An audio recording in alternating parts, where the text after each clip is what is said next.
Welcome to the podcast. It's our first episode of Alchemist in the Matrix.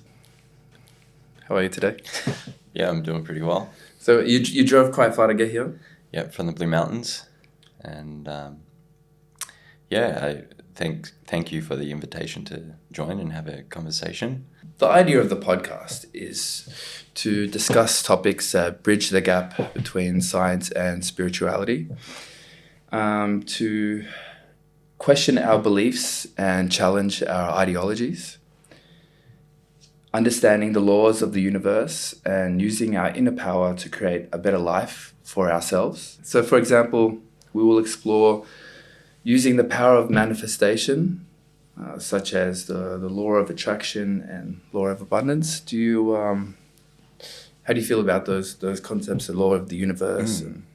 Yeah, it's interesting because there's a tendency for people in especially New Age communities to throw around these terms in ways that are really convenient to their own sort of desires, but looking at these principles from a deeper lens, from the point of view of resonance, as a sound practitioner, I explored resonance and frequency, and there are examples where through vibratory affinity, you have two pianos and you hit one note on one piano, and by default, the note and the string starts to vibrate in the other piano through vibratory affinity.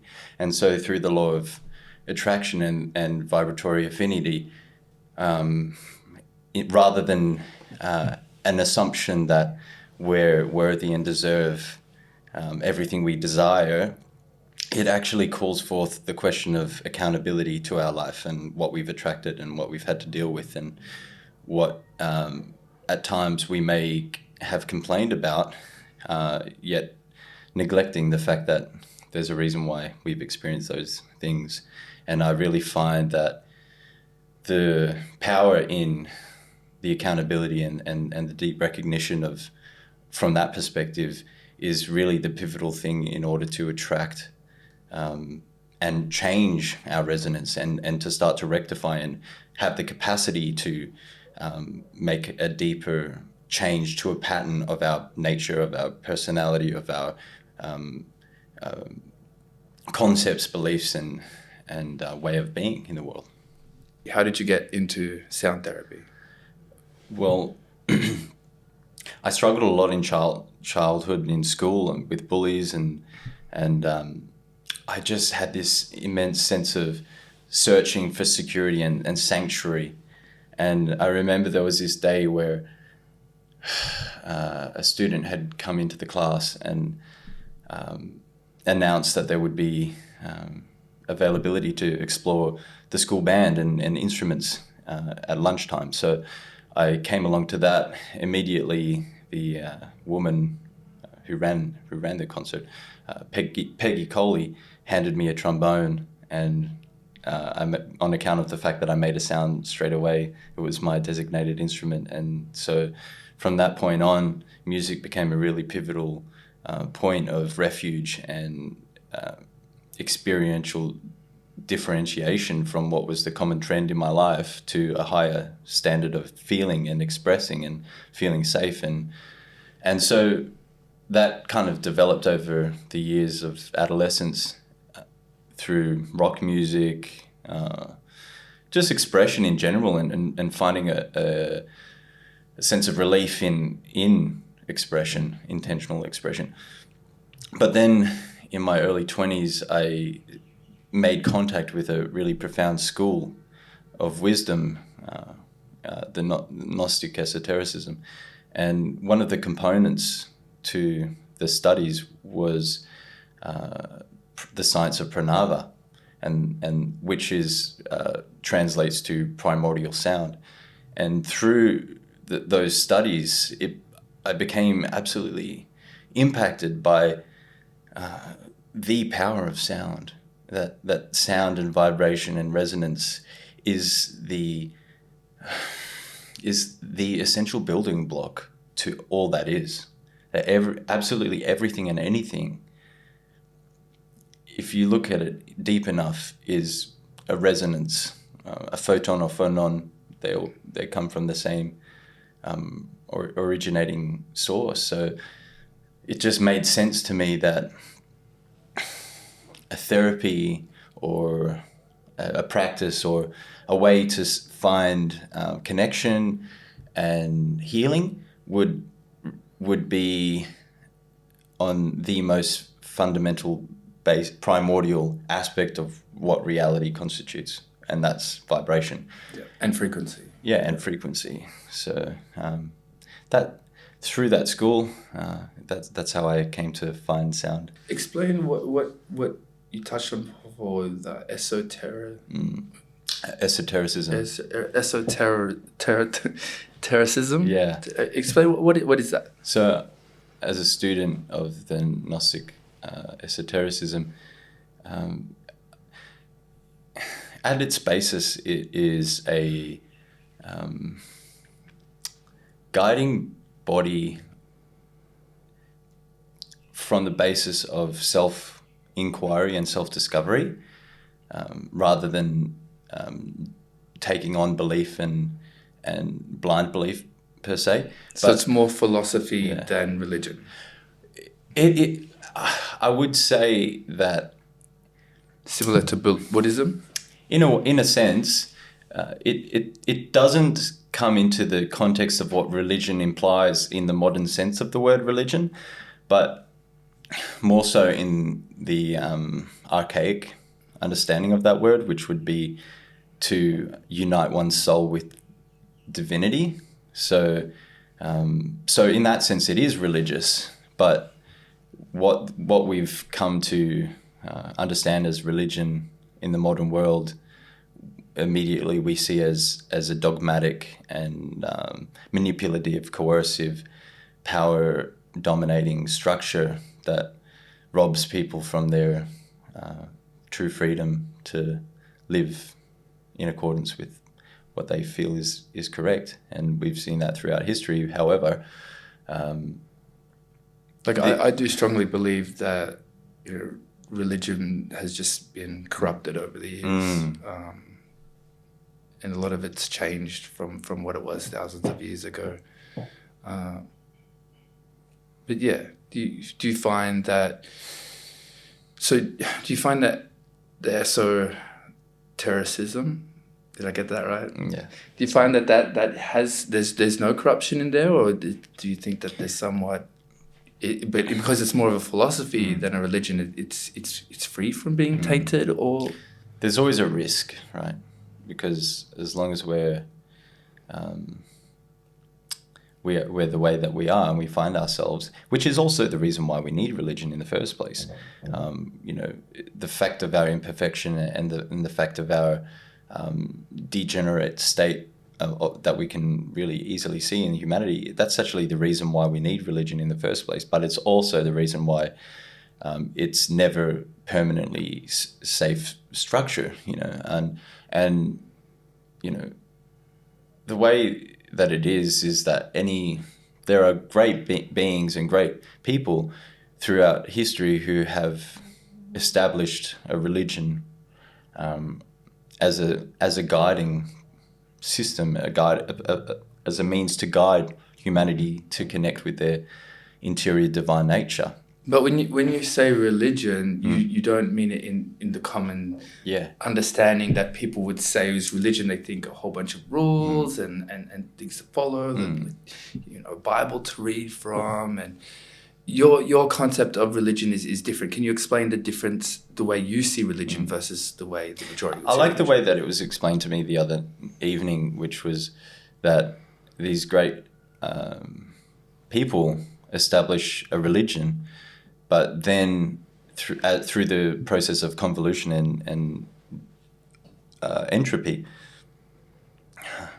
they dissipate into religions. So you have, the Catholic body, you have the Presbyterian, and you've got all these different sects that make up a Christian formwork. But the actual religion itself is the Christianity, you know, and that would be what was established initially, and it becomes really complicated.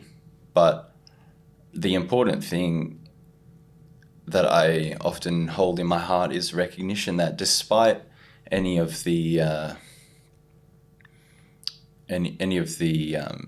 mistaken aspects of these religions, there's still beautiful aspects there, and there's always been people who find themselves in one or another religion who, through the guidance of and the connection of their sincerity to their own heart, manage a way to really live those values in a real profound way. And funnily enough, these people tend to end up being persecuted by their own religion because they're growing too far beyond the constraints and the rules and the regulations that are superimposed by the intellectual body of those traditions. But I think the important thing is to understand that like every tradition has its place, and everyone is going to end up where they need to be in the time that they're there. And that comes back to the law of attraction as well. You know, sometimes we go on a journey of searching for what's going to aid us to find ourselves. What are some practices or beliefs that make esotericism stand out from other religions? I like the aspect of practicality to how we live our life. So just a general sense of balance. I like the scientific aspect of looking what a human being is, and the way that our organism speaks to how we should live our life. So one of the really impactful principles of the classes has been looking at the human machine, seeing that we're comprised of an intellect, an emotional center, the heart, the motor center, which is at the back of the base of the skull, and the motor instinctive sexual center. So these are really the different centers that make up a human being. And then once we recognize that, the next thing is like, what's the correct use for these things? What's the correct exercise for these things? And how do they interact with one another? And what are ways in which I can live my life in order to bring balance to these different facets of the human being? So, what kind of information do we absorb?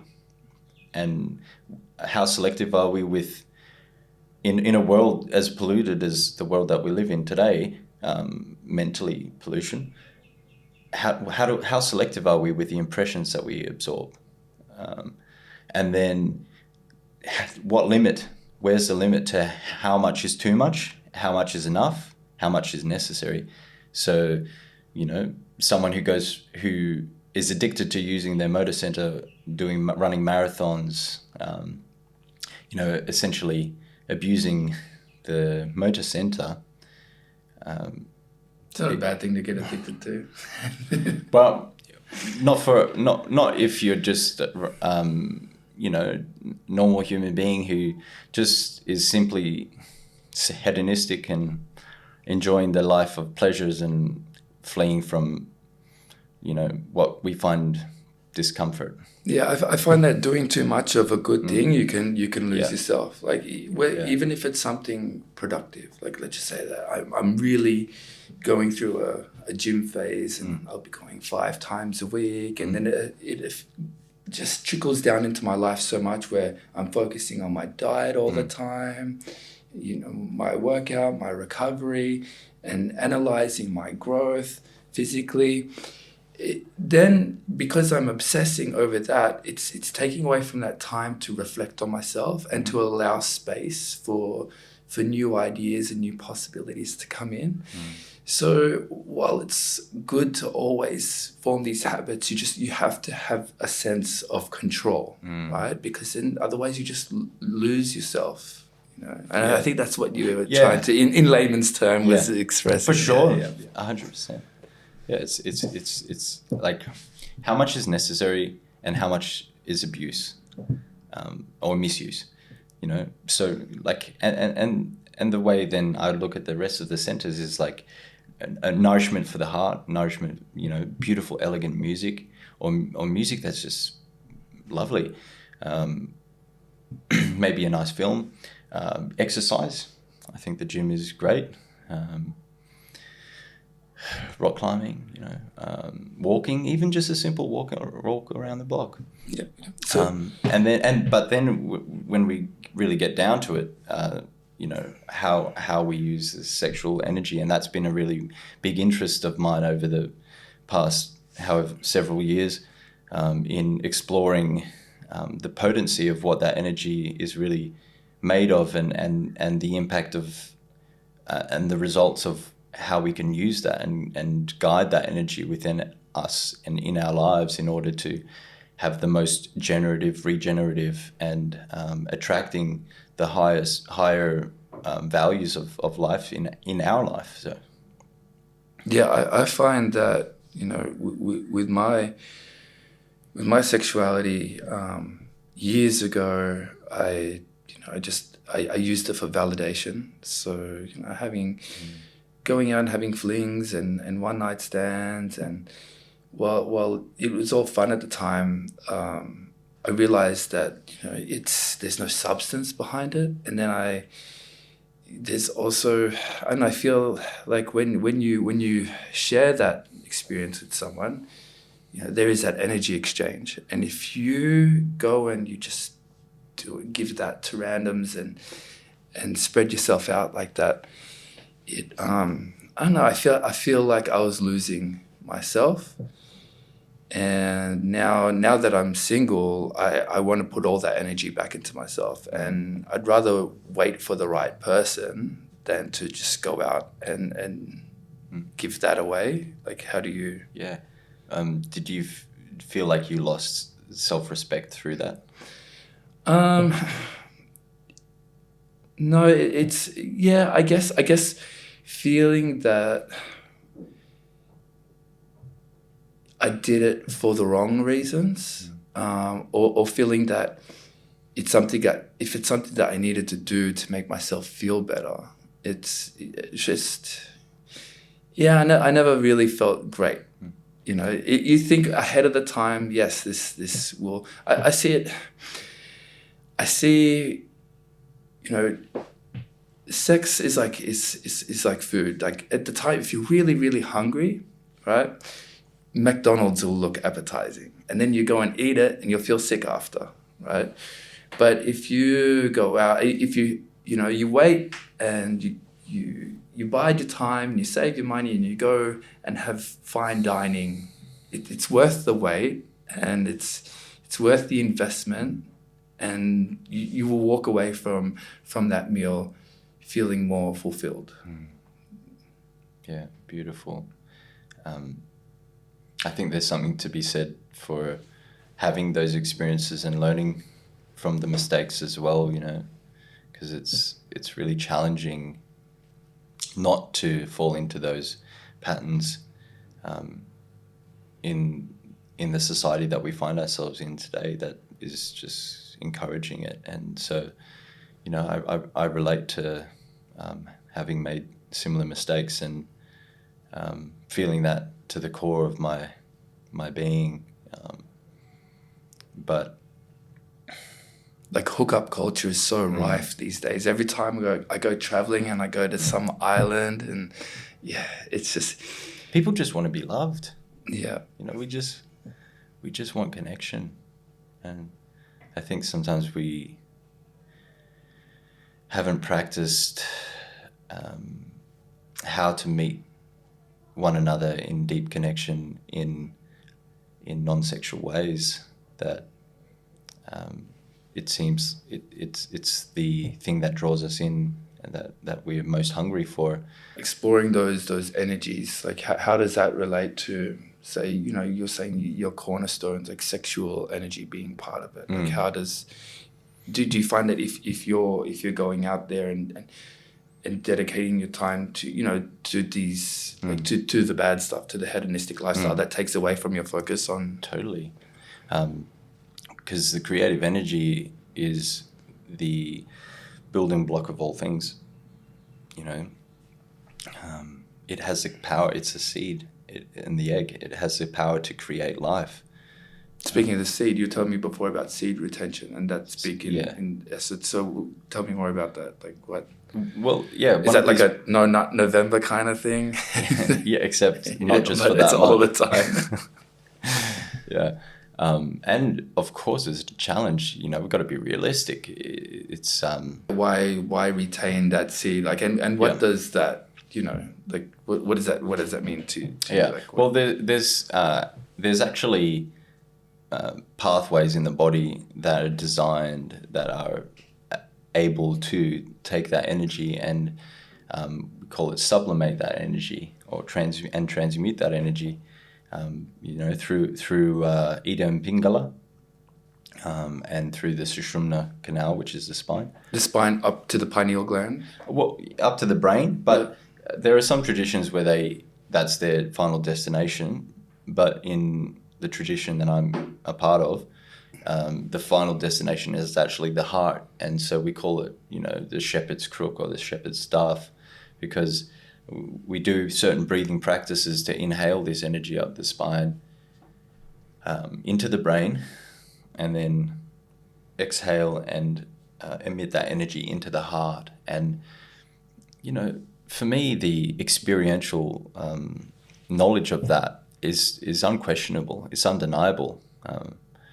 And the basis for that is when we transmutation and the organizing nature of that energy, when we apply order to that energy, has an organizing effect in our whole life, through these different cylinders of the human machine, which I mentioned earlier, an organizing effect in the intellect, in the brain, a healing effect in the brain, a regenerative, replenishing aspect in the brain. Because, look around the world, how much stupidity do we see? The stupidity is an epidemic within me as well. It's something like it's like we're all a bunch of kindergarten kids running around this planet acting a fool. But the organizing principle in the intellect, organizing aspect in our heart, producing order in our emotions, and the vitality and the replenishment in our body. Sportsmen know that they're at a disadvantage if they ejaculate the semen before a boxing match or a they practice that.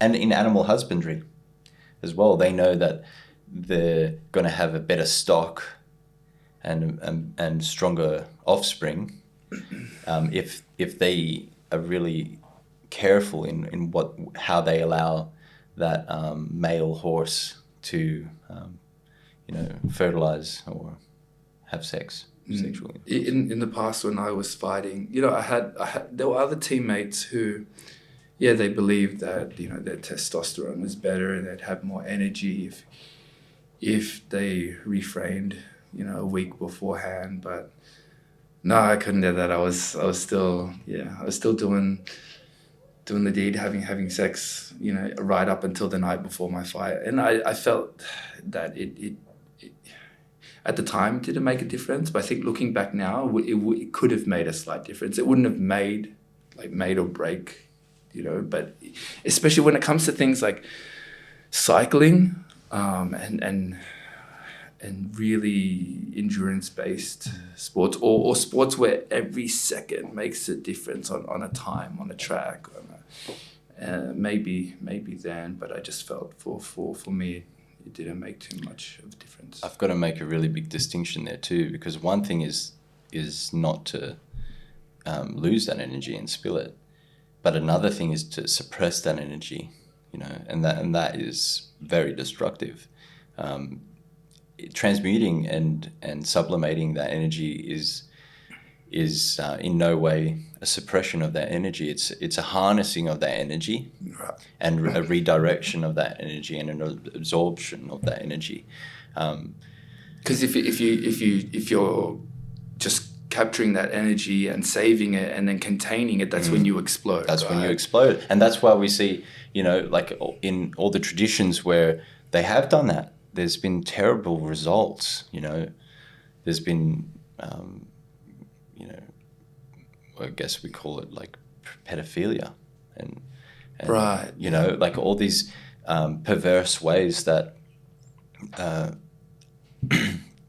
all these perversities that come from a result of suppressing and producing desperation and sexual frustration.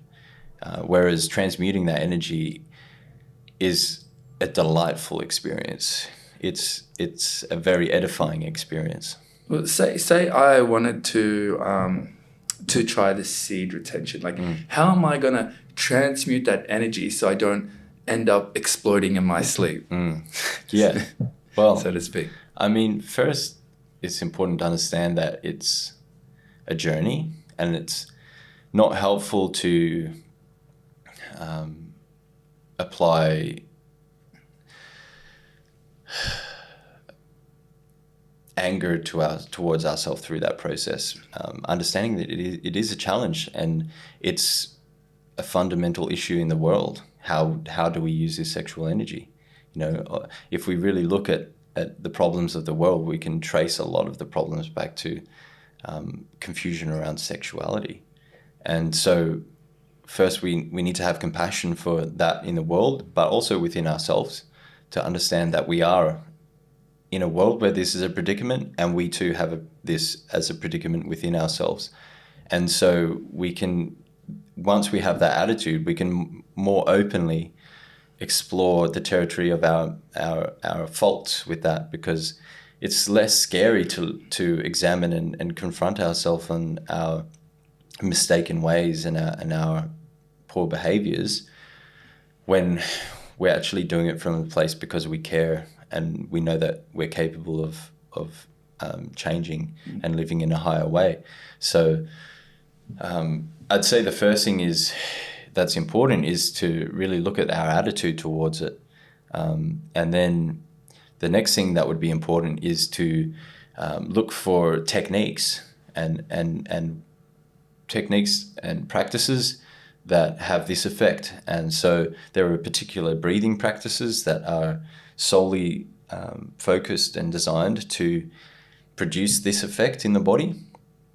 But there are also mantras that and vocalization practices that also help to toil this energy and absorb it and transmute it. And that's as a result of the fact that the larynx is really connected to the sexual organs as well. That's why we see a shift in the vocal of the male when the organs are developing, and because the larynx and the sexual organs are intrinsically connected as creative principles. We gestate the verb with our voice and with our. So then, if I harness my sexual energy, and then in theory, my words have more power, so my manifestation abilities will be faster. Would you say? Yeah, I've reflected on that as a result of certain circumstances in my life coming to fruition, and even difficult circumstances arising. I've considered that as a result of refining my relationship to this energy, which I'm still on a journey of refinement with, and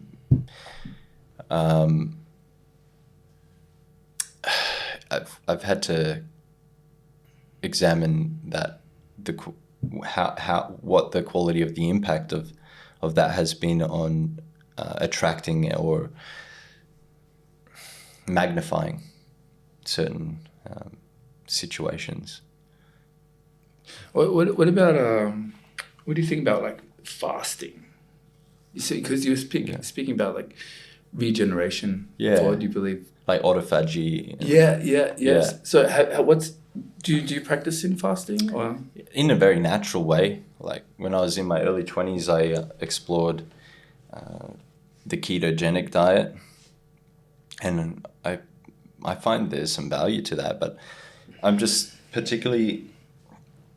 I'm not especially interested to subscribe to any this or that diet sort of thing. Yeah. I believe that different elements exist in different types of foods, and that through different types of foods we are able to absorb different elements in our body.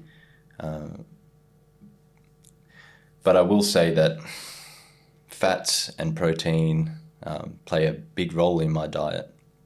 You know, healthy fats and protein, and I do find that I fast very naturally. There's days where I won't eat until early afternoon, or and I'm checking in throughout the day. Do I feel like eating something? I'm like, no, I don't feel like eating anything. So Yeah, I think that I've realized lately is I eat a lot because I'm bored, not because I'm hungry, because I need it.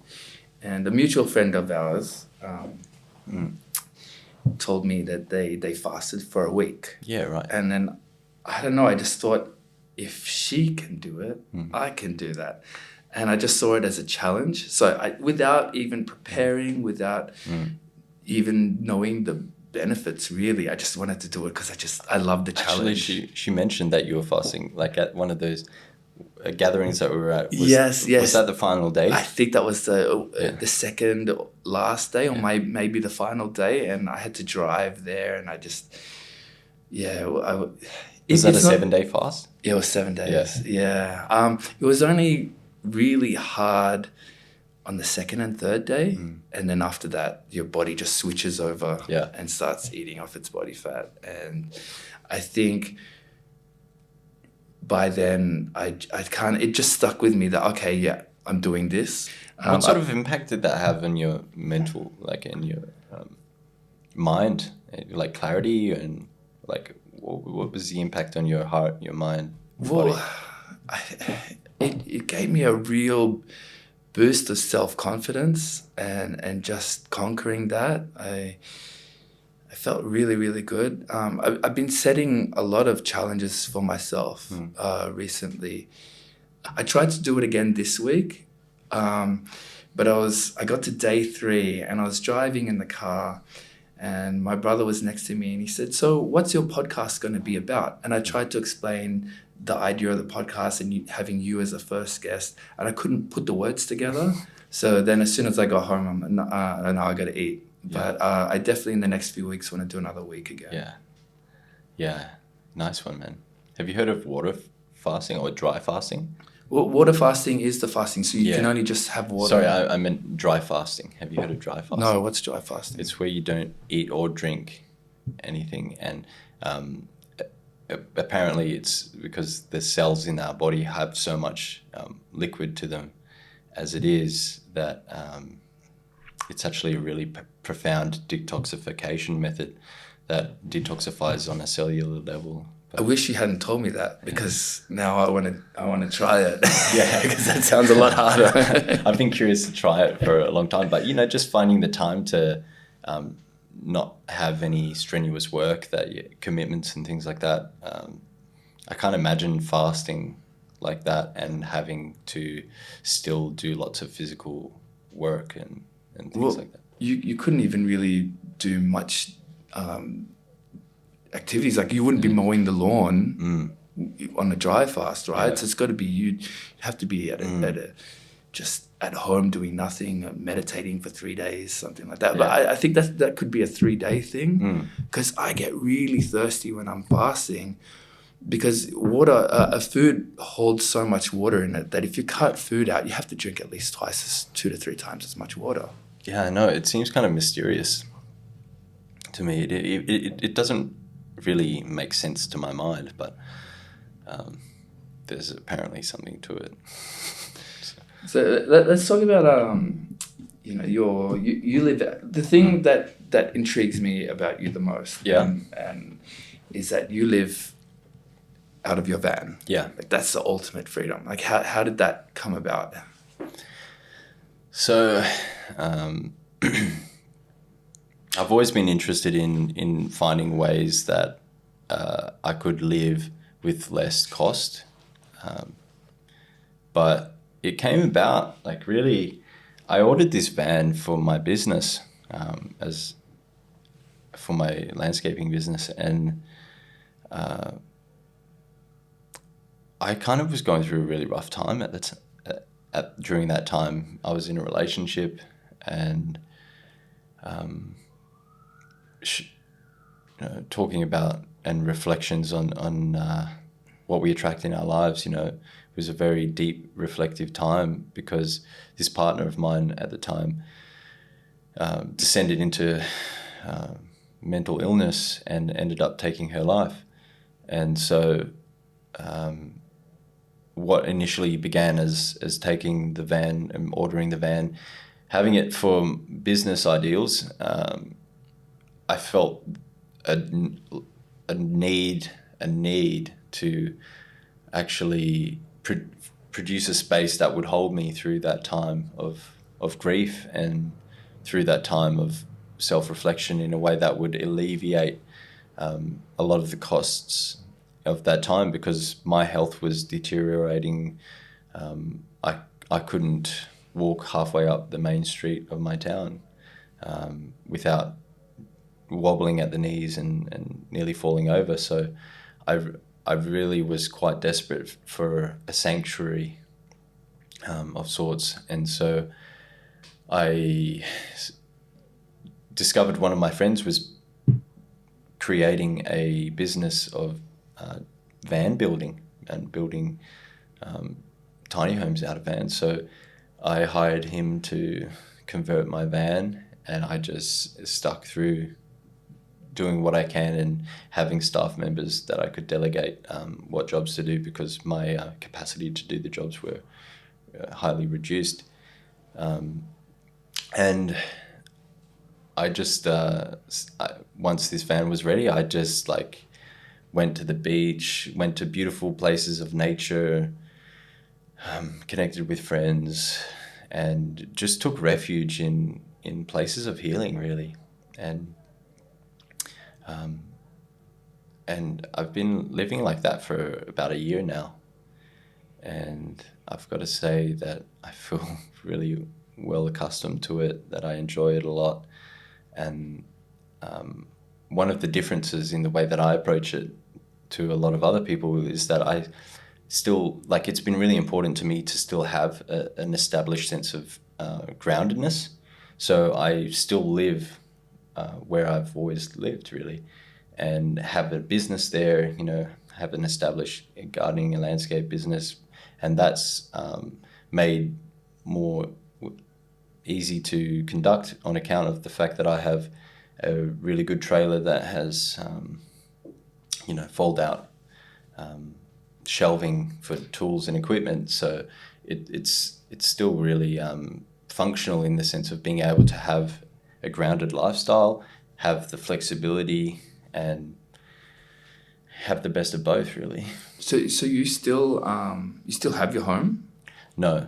Okay. Well, the van is my home. Okay. I thought you were saying that you still have your place, and then you're choosing to. But you're not living the van life to save money, because you got your landscaping business that's doing quite well. It's it's a real personal choice. Yeah, I mean it's also because it is to save money as well, because I managed to have the van as a tax offset for the business, and also the van build, the cost of the van build, but also in accordance with the fact that I had to cull a lot of my business, because I went from having painting crew, deck restoration crew, full-time lawnmowers and full-time gardeners. I had 16 staff members.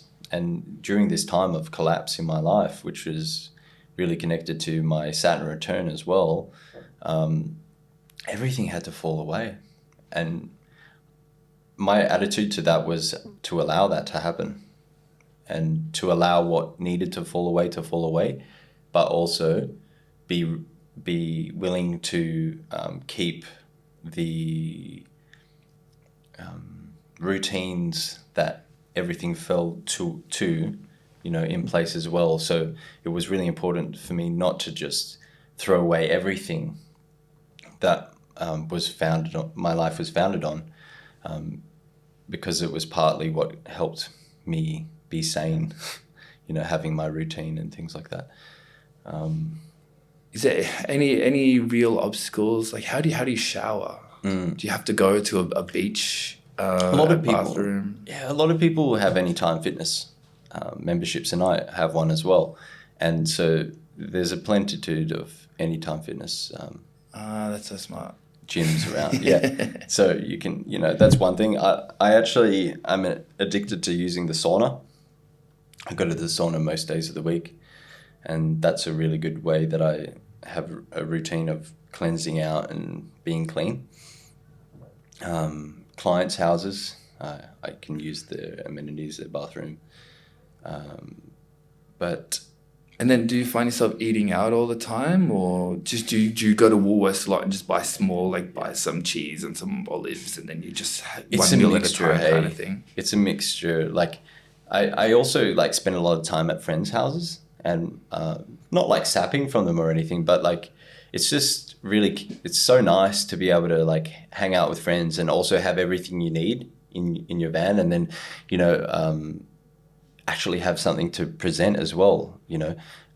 Maybe we make dinner together, or maybe I cook for them, and use their equipment for that. Or but there are times where I do find myself eating out a lot, but I've often had that as not such a good habit on account of just being really busy with my work and my business. So it's been really convenient just to go, I've got this time limitation, I've got to get to that job, or I've got to show up for that quote or something, and then just grab something on the fly, and it's not ideal, but sometimes it is just what's easy.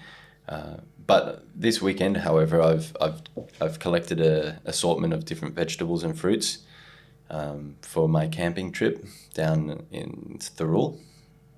And my plan is to have a little fire and to wrap some of these vegetables in foil and cook them on the fire, to stuff some capsicum with like feta, kale, paprika, tomato, and like that. There's something so satisfying about that. Like some of these great experiences that I've had camping out with friends have been really nourishing. There's a really good spot where I live in the Megalong Valley, and some friends and I last year camped out there, and it was just great. They actually introduced me to this way of cooking vegetables on the fire, because I've always gravitated towards like more protein and fat, and like so it's helped me have a deeper appreciation for vegetables and just like how wonderful they are. Speaking of vegetables, so a few years ago I went vegan, and then I started noticing my health. My body reacted in certain ways, and like for example, I was having a lot of soy, and because what the soy did was I developed an autoimmune disorder where I lost some pigmentation here on the skin under this mustache, and because of the skin, there's no skin color there. It's just white spots. The head, there's no hair color either, so I actually have to dye it. Otherwise, I would have. For real? Yeah, so I would have just half a white mustache. But I'm curious to see that, man. Yeah, I've got pictures I can show you later. So But luckily, I realized and I changed my diet and I took soy out completely and it stopped. So otherwise, it would have just gone and spread all over my face. Whoa. And there's no real study to know for sure. But once I cut soy out, it just neutralized. But it's not reversible. So now I'll always have a half white mustache. Yeah. It does look cool, but Then why do you dye it? because I dyed it because people thought that I was dyeing it white, and That's so ironic. Yeah, it looks unnatural. So I started to, and I hated having to explain it all the time, and then I got into the habit of dyeing it, and but yeah, maybe I might go back into it in the future, but then I started to look at plants and the study of lectins. So a lot of plants are really bad for us. Like tomatoes have nightshade and cause a whole lot of problems for the body. And it's really hard to avoid if you have to take half the plants and most of the fruits, pretty much all fruits, out of your diet, and then be vegan. It's virtually impossible. Yeah. Like to be vegan and be lectin free. So to compromise, I became pescatarian, and that was a few years ago now. But now when people tell me if they're on a carnivore diet or anything like that, I'm not going to judge because everybody's body reacts differently. And who's to say what's right and what's wrong, especially when... Yeah, but before when I went vegan, I was very, no, don't eat animals. And it's for me, it's a personal choice. Yeah. I don't feel comfortable eating red meat, land animals, chicken. I hear you, man. I grew up with my dad who has a principle of only eating meat that he hunts himself. Yeah. And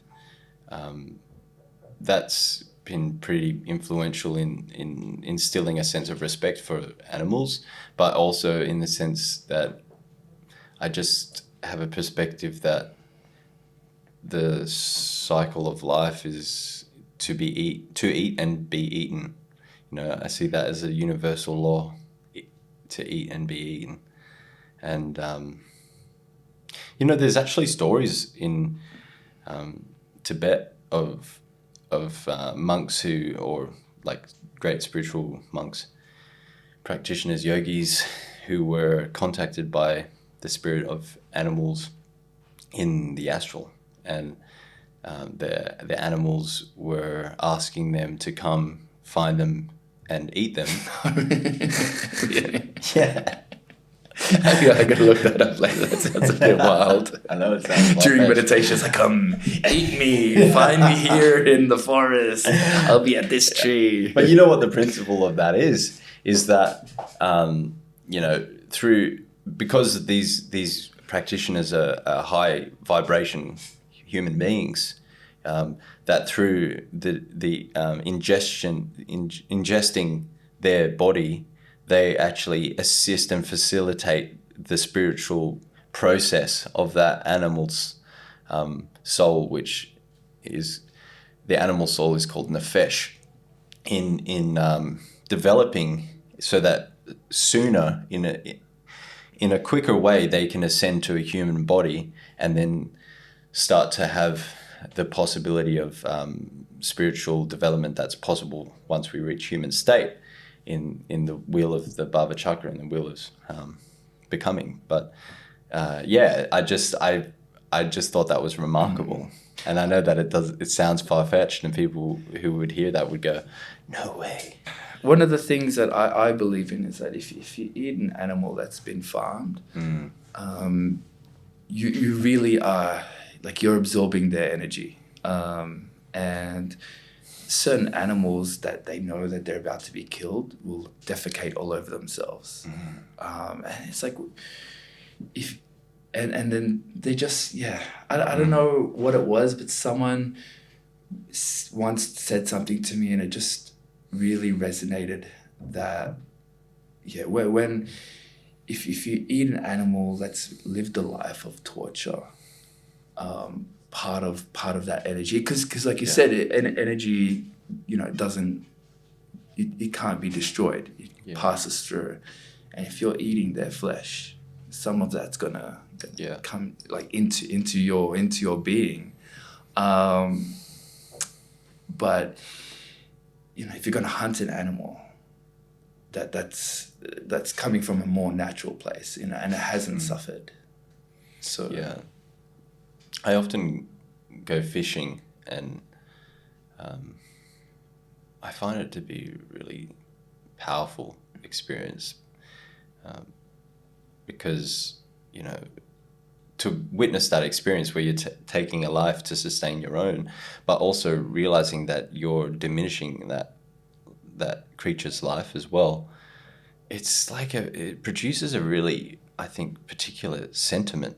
There's a really particular sentiment and emotional experience that is only felt in that context, that a lot of people miss out on experiencing. They just pick up a slab of meat from the store and have no sense of connection to the life form that meat came from. But when you're holding that fish and you see it so alive, and in the moment that you kill it, man, it's like this, I feel like this grief, but this gratitude and this love, that is so unique to that experience, that I actually feel like in a way is nourishing to the earth.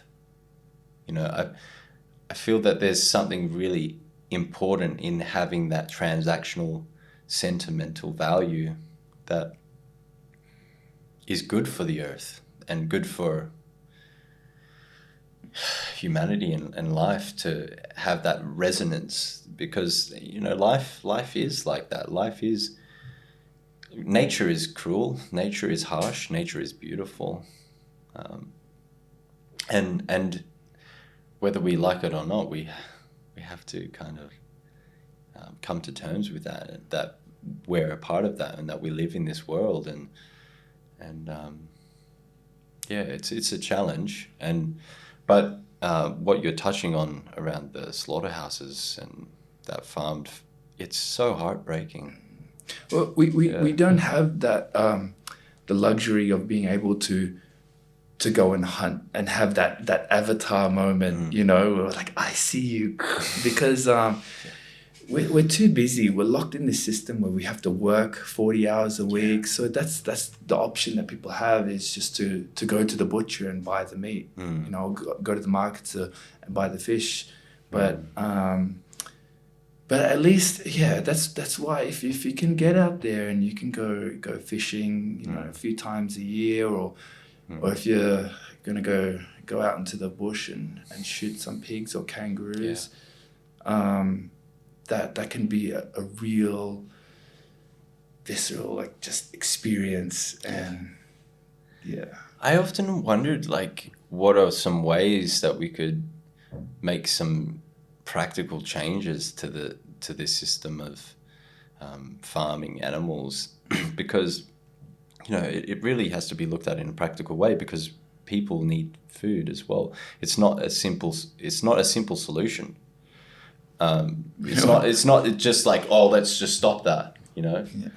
Have little, how they have run a petting zoo. It's instead of a petting zoo, it's, hey, come in and you can kill your animal and we'll pack it up for you. But that's partly what I was thinking. You go to the warehouse and they hand you the stun gun and you.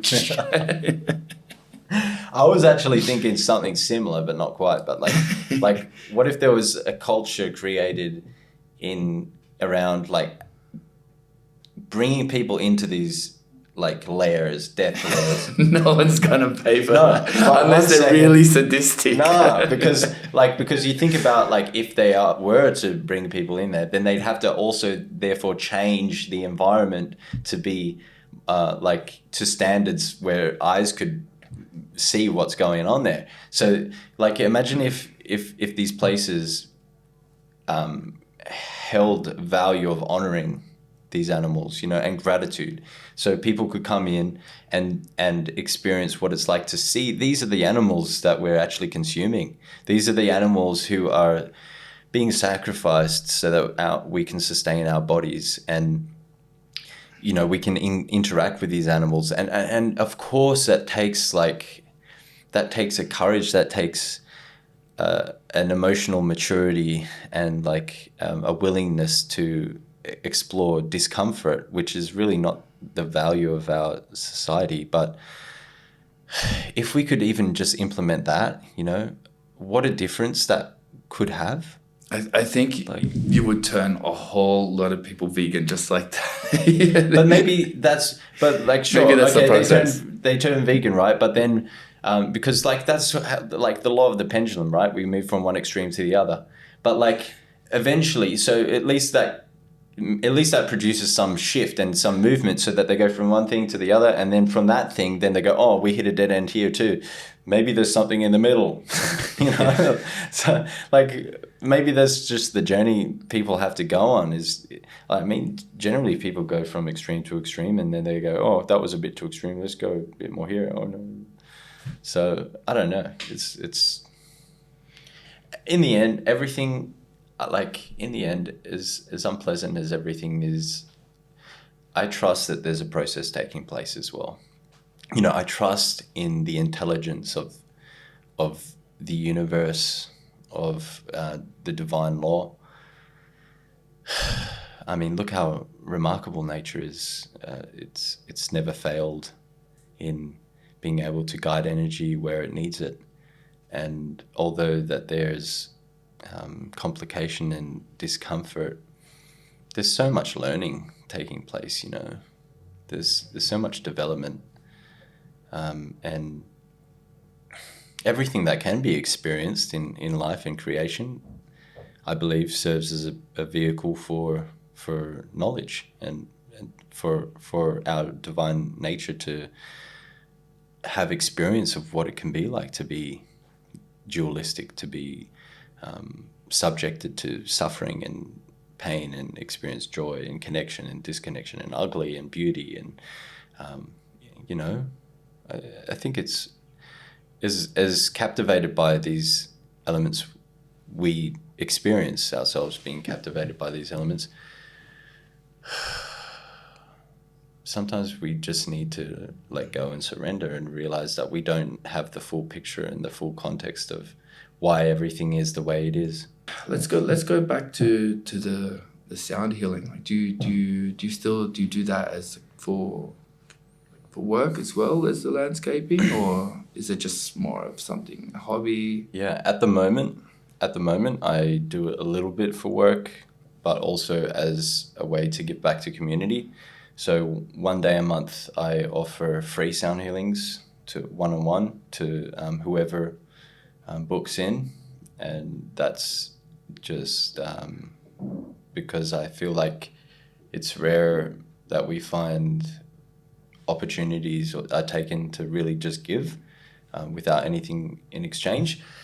But we also, in conjunction with this really nice friend of mine, Danielle O'Donoghue, and she's got this really cool space called the Octagonal Space. We do collaborations with Yoga Nidra sound baths, so we do that like once a month as well. What's that? What's a Yoga Nidra sound bath? Yoga Nidra is like a type of meditation that is oriented at like assisting in astral unfolding, but can also just be used for deep relaxation, and in conjunction with the sound instruments and sound, it's just a delightful experience, very soothing to the nervous system, you know, give space and rest to the mind, and all sorts of things. Well, what is astral unfolding? Astral unfolding is a practice of, I guess we call it like dream yoga, a part of dream yoga where we would ideally separate the astral body from the physical body and explore, territory in the astral world. So it's astral projection while you're doing yoga. People aren't going to achieve that, but it's just that yoga nidra as a principle, like in its original aspects, would be aiming for that as a result. But it's kind of like, in a modern sense, watered down just for more of a reflective, restorative sort of relaxation practice.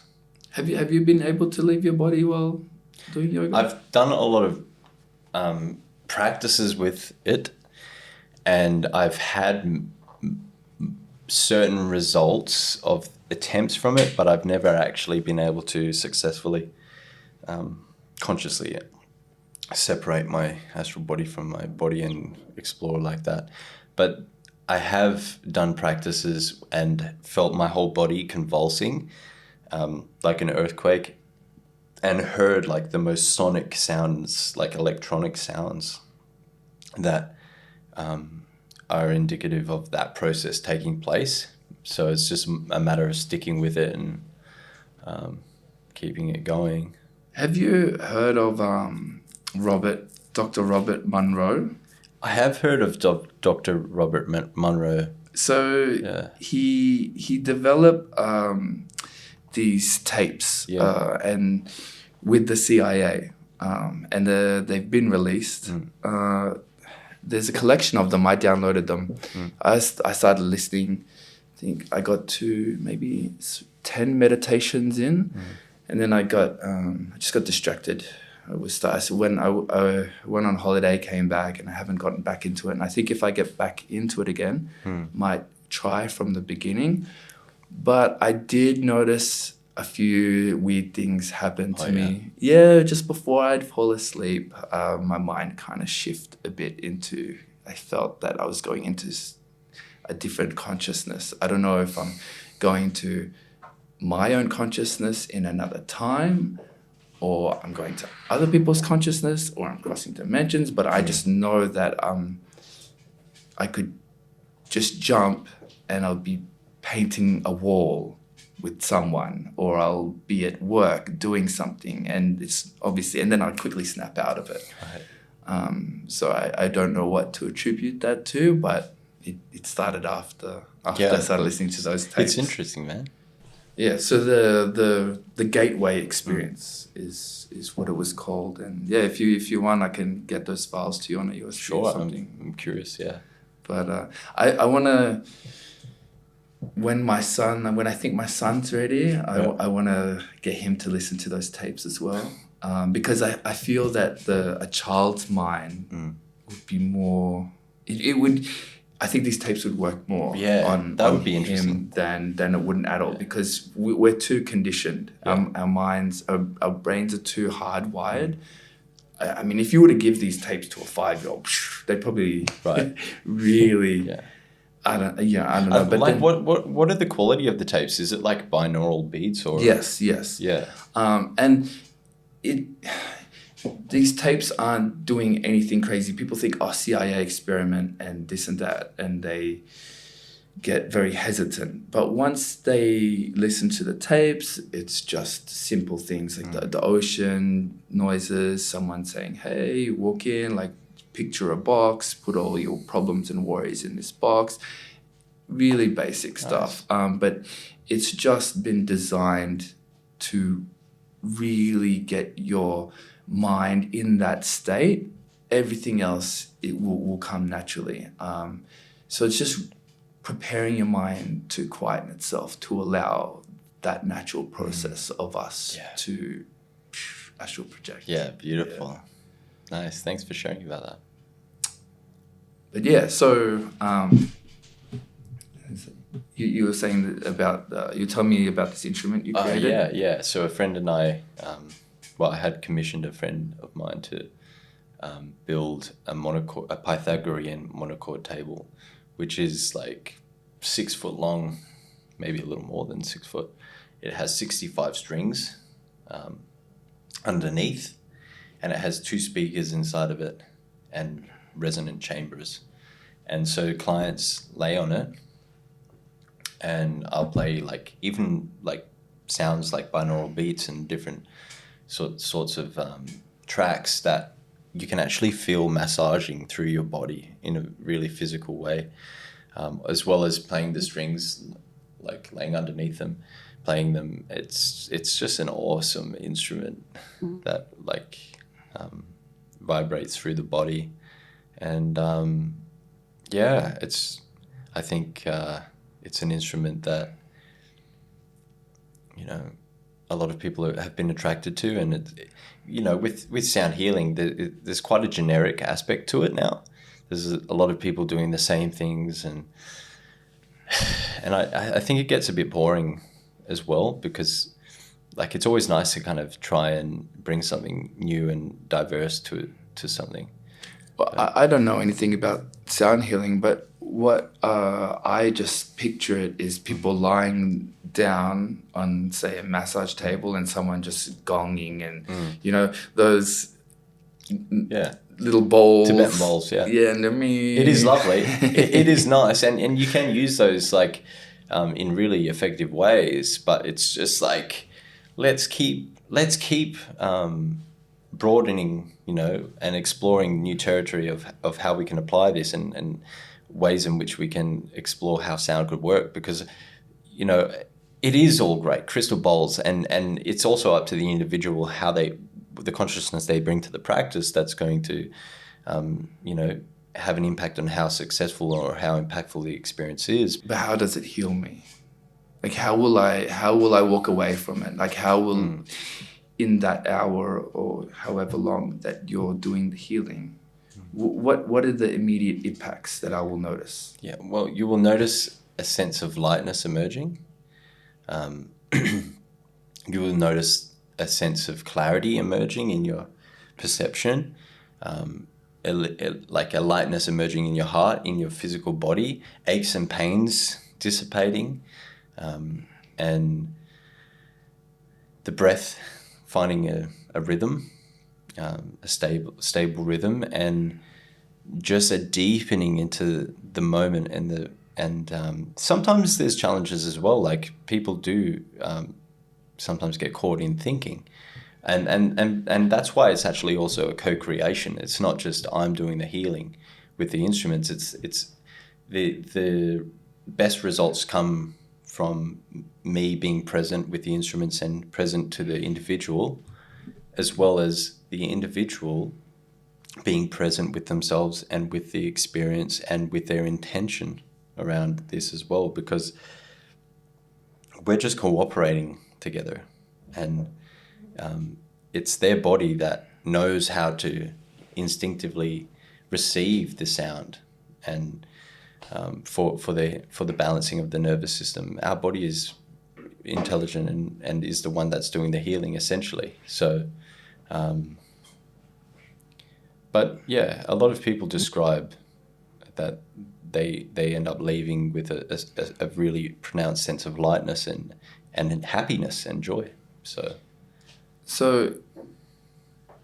if I'm not in that meditative state, it probably won't work. Like I can't just lie there and be on my phone while the sound's going in the background. Like it has to be an inward experience. I have to be really present for the sound. So it's more of just the losing myself in the sound and a connection with the mind, and going into that state to allow my body to change. Yeah, but the beauty is that with sound, like it actually helps facilitate that process. It's easier, like a lot of people have expressed that it's easier to meditate or reach that space of meditation in that context, because like the sound of the gongs and the sound of the instruments, it's like an anchor. It's an anchor, and it has this healing effect of like soothing the mind, you know, because oftentimes one of the reasons why we get caught and trapped in meditation in the mind is because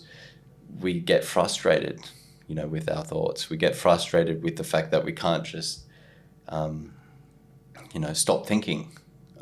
So to have that sense of soothing and acceptance as a presence in that practice we naturally find it easier to reach that meditation space. What are your plans for the rest of the year? I'm pretty content with my routine and the way that my life is. You know, I intend to continue going to my classes. What are your classes? My Gnostic school. Your sound classes? Oh, no, my Gnostic school. Oh, okay, yeah. Going to them weekly, regularly. Continue doing sound healing. Continue working in the garden. And just being present with myself and enjoying that, you know. I think, yeah, it's a simple life. Do you have any goals in the near future? I guess my goal, man, my goal is just to come into myself more and more and more. That's it. Like, how much more real can I get with myself? How much more present with myself can I be? And therefore, how much more can that impact the way that I relate with others? Like, for me, there's nothing greater than that. Yeah. So, all right. Well, you know, thanks for coming here today, and it was a good session, good chat, and hope there are many more. Yeah, appreciate it, man. Thanks for inviting me. Thanks for sharing.